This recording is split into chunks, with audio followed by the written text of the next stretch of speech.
When I was a child, my most exultant dreams were about flying.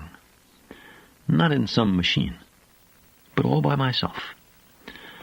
I'd be skipping or hopping, and slowly I could pull my trajectory higher. It would take longer to fall back to the ground. Soon, I'd be on such a high arc that I wouldn't come down at all.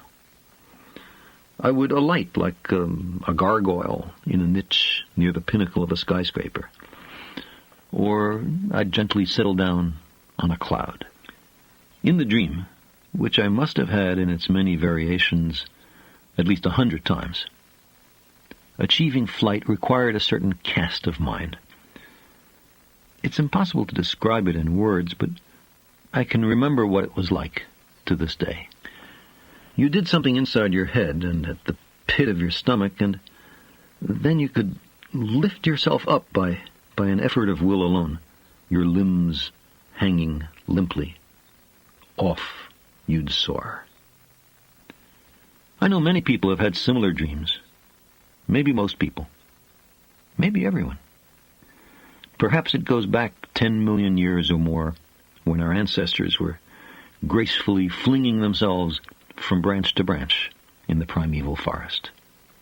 A wish to soar like the birds motivated many of the pioneers of flight, including Leonardo da Vinci and the Wright brothers. Maybe that's part of the appeal of spaceflight, too. In orbit around any world, or in interplanetary flight, you're literally weightless. You can propel yourself to the spacecraft ceiling with a slight push off the floor. You can go tumbling through the air down the long axis of the spacecraft. Humans experience weightlessness as joy. This has been reported by almost every astronaut and cosmonaut. But because spacecraft are still so small, and because space walks have been done with extreme caution, no human has yet enjoyed this wonder and glory.